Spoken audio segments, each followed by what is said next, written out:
So today's class we are going to discuss about the different types of the perforations of the tympanic membrane. As we know, the perforations of the tympanic membrane can be classified according to the site. Now perforations in the pars tensa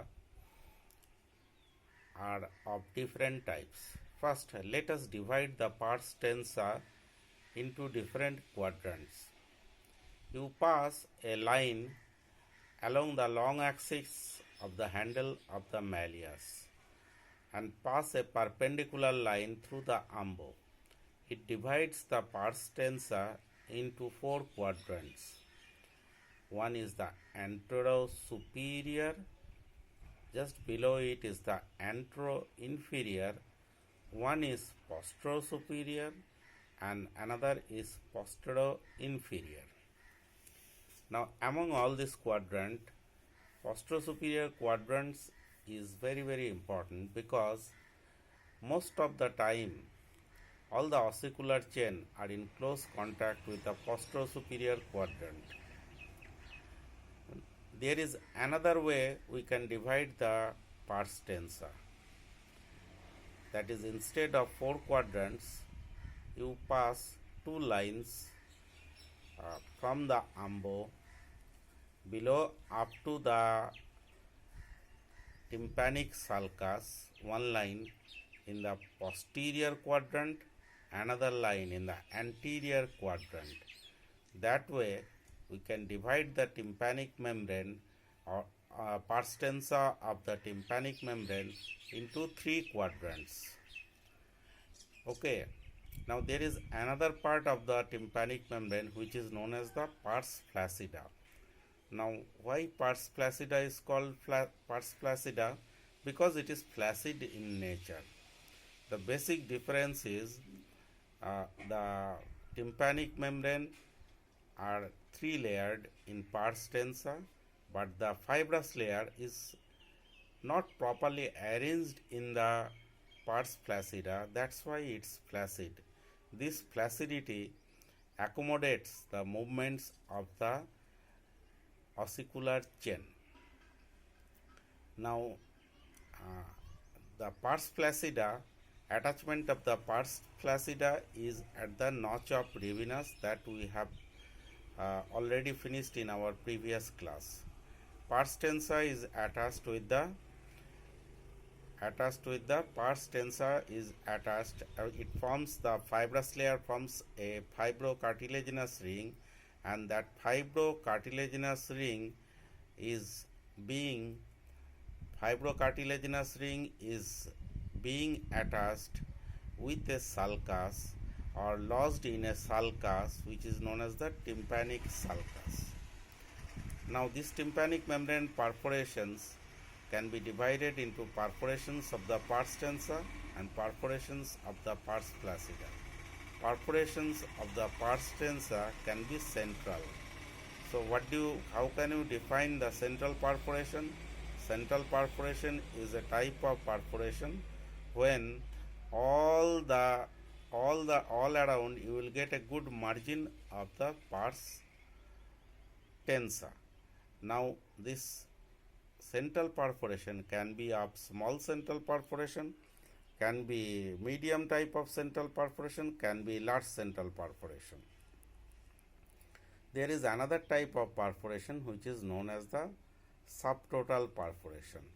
Now in subtotal perforation, all the layers of the tympanic membrane pars tensa will be completely destroyed, leaving behind only the annulus.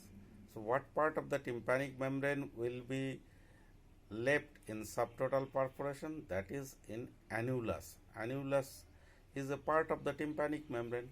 So that is known as the subtotal perforation. There is also a perforation known as the total perforation.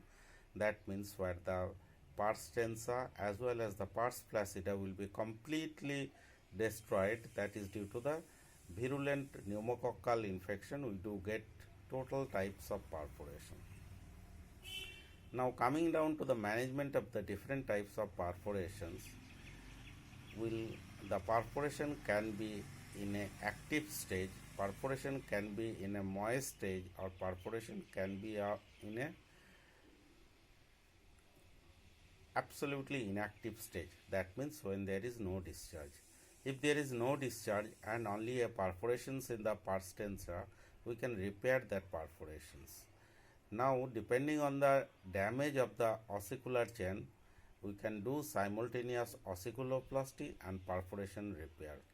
So, the basic operation what we need is the tympanoplasty. So, in tympanoplasty, the aim of the operation is to eradications of the disease if it is any, and second is the reconstructions of the tympanic membrane as well as ossicular chain if it is required. So, tympanoplasty can be combined even with a mastoidectomy. So, basic aim is to remove the disease first. Number 2 aim, second aim is to reconstruct the hearing mechanism.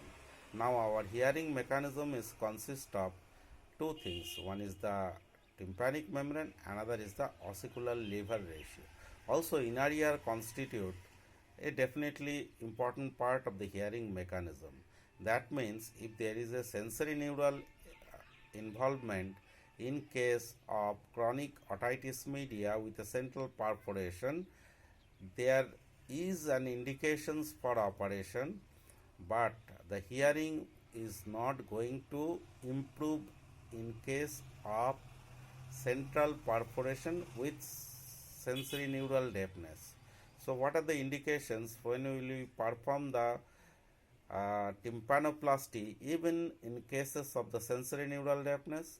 Number 1, when the patient wants to go for the water sports. Number 2, for better fitting of an hearing aid and better performance of the hearing aid, we can do tympanoplasty even with the sensory neural hearing loss, and patient will be get rid of the ear discharge for his life for every time.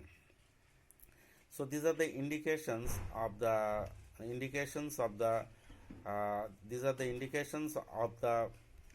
tympanoplasty in COM, central perforation with SNHL. Now, COM with central perforations with mild SNHL, small central perforation, only repair of the tympanic membrane will do. But when there is a moderate type of deafness, say 40 to 50 decibels of the hearing loss, that time we need to inspect the ossicular chain. So, most common ossicular chain damaged is the long process of the incus because of the precarious blood supply. So, when there is a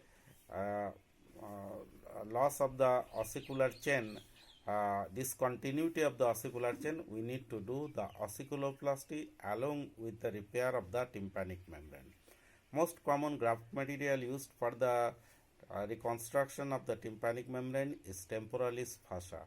The reason behind why do we use the temporalis fascia, it's already written in the book, so you go through these things.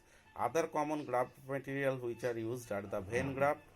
Also, we can use the cartilage, we can use the perichondrium, we can use the preserved material, even we can use the homograft tympanic membranes.